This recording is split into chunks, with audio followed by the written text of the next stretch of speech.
सरकार में तो हम लोग हैं। हॉर्स ट्रेडिंग हो रही थी, इसलिए हम लोगों ने आप देखा किस प्रकार विधायकों को हमें एक साथ रुकना पड़ा।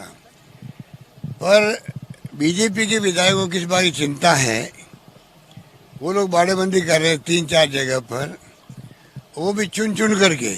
उनमें इतनी बड़ी फूट पड़ गई दिखती है मुझे। कैलाश मेघवाल जी ने पहले स्टेटमेंट दिया ही था कि इस प्रकार की परंपरा अच्छी नहीं है, राजस्थान में ऐसी परंपरा कभी रही नहीं है। और सबको मालूम है कि मैं बार बार कहता हूँ कि 2-3 बार पहले अटेम्प्ट हुए थे भैरव सिंह शेखावत साहब के वक्त में, तब मैंने विरोध किया था। प्रदेश कांग्रेस कमेटी अध्यक्ष की हैसियत से, केंद्रीय मंत्री था मैं, चाहे नरसिम्हा राव जी थे प्राइम मिनिस्टर, तब भी विरोध किया। बलिराम भगत जी थे राजस्थान के अंदर राज्यपाल, मैं उनसे आगे मिला।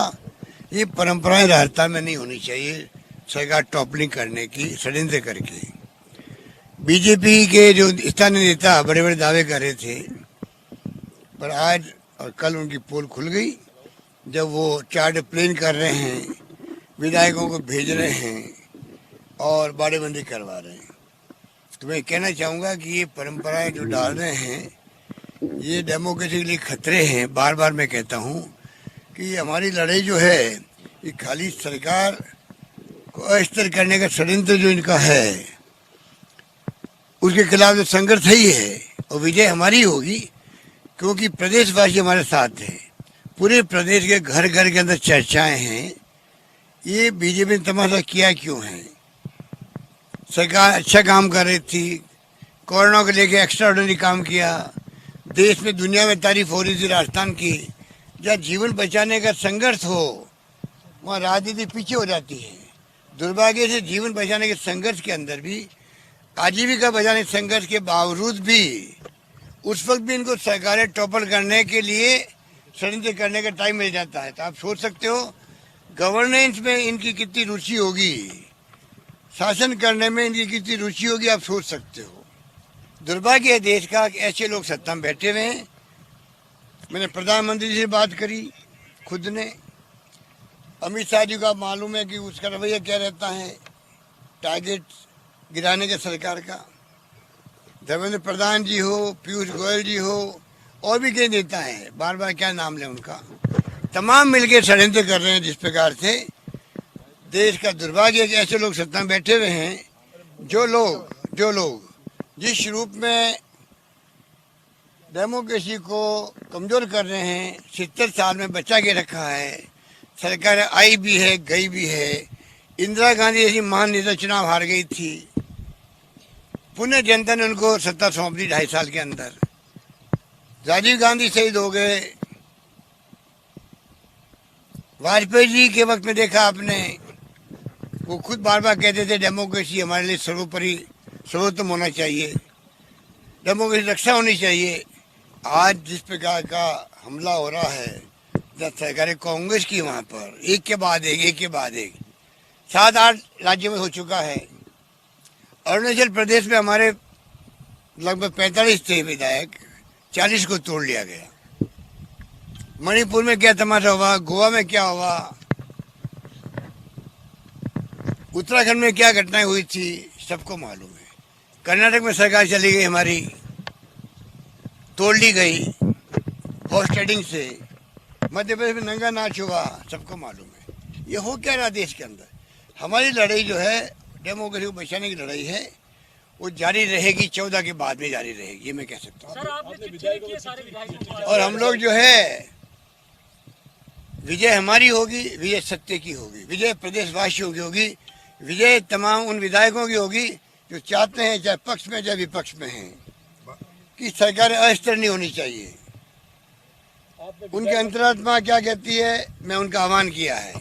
मैंने कहा है विधायकों को, तमाम विधायकों को मैंने पत्र लिखा है, आपका परिवार क्या कहता है, आपकी खुद की आत्मा क्या कहती है, आपके क्षेत्रवासी जो आपके मतदाता है क्षेत्र, वो क्या कहते हैं, उनकी आवाज़ सुनो, फिर फैसला करो। सर, वसुंधरा राजे भी बीजेपी के बड़े नेताओं से दिल्ली में मुलाकातें कर रही हैं, तो क्या लग रहा है कि कुछ, क्योंकि आप बोल चुके हैं कि बाड़ेबंदी। देखिए, उनका बीजेपी का तो वो क्या करते हैं, मुझे इससे कोई मतलब नहीं है।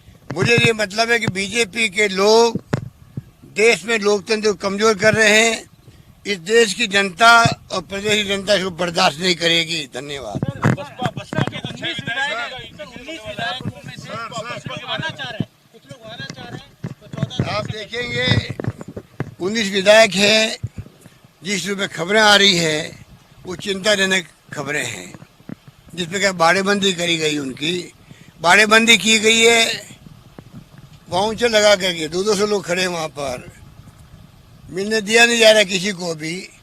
उनके परिवार के लोग जाते हैं, हमारे पहले एसओजी वाले गए थे, एसीबी वाले गए थे।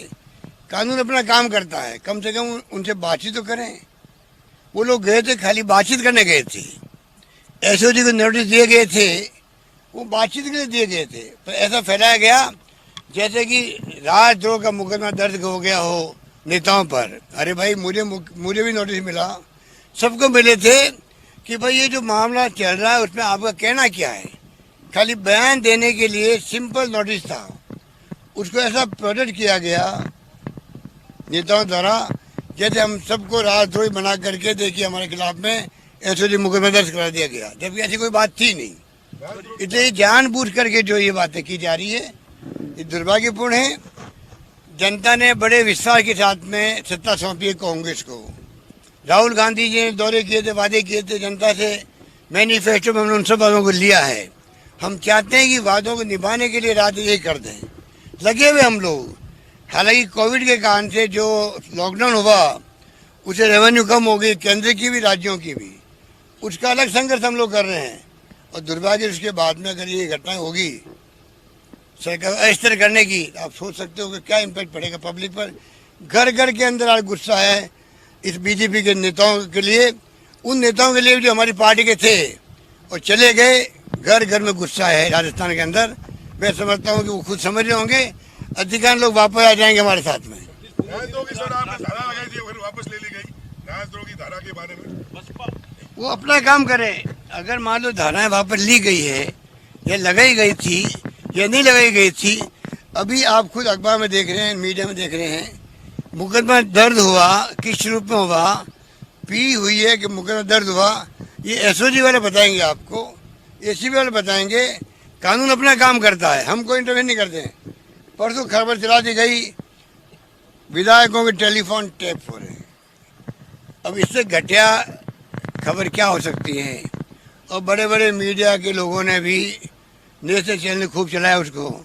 एक भी विधायक का, चाहे एमएलए हो चाहे एमपी हो, किसी का भी कोई टेलीफोन टैप करने का सवाल ही पैदा नहीं होता है। सरकार कर भी नहीं सकती, ना करना चाहिए। हमारा खुद का कमिटमेंट है कि कभी नहीं करना चाहिए, तो हमारी गवर्नमेंट कैसे कर सकती है। ऐसा मीडिया में, सोशल मीडिया में चलाया गया जैसे कि पता नहीं हमारे खुद के विधायकों को विश्वास नहीं हो। ये जो ये षड्यंत्र के पार्ट है। षड्यंत्र के पार्ट में जो लोग शामिल हैं, चाहे कुछ मीडिया के साथी हो, चाहे ऐसे लोगों के दोस्त हो जो कि षड्यंत्र कर रहे हैं, ये सब मिल करके जनता को गुमराह करने का काम कर रहे हैं। कोई कंपनी काम करी मानसरोवर के अंदर, कंपनी रिपोर्ट दे रही है सरकार को, और विधायकों के टेलीफोन टैप हो रहे हैं। बताइए आप, ना कोई कंपनी है ना हमें कोई जानकारी है, फिर भी ऐसी खबर चल पड़ती मीडिया के अंदर, सोशल मीडिया के अंदर। ये दुर्भाग्यपूर्ण बात है। सर 11 और 14 तारीख सरकार के लिए महत्वपूर्ण है। 11 तारीख क्योंकि कोर्ट का डिसीजन आने वाला है, और विजय हमारी होगी, अंतिम विजय सरकार की होगी। सरकार पूरे 5 साल निकालेगी, जम के सेवा करेगी। जनता अपेक्षा करती है, आशा करती है, उसको मैं पूरा करूंगा।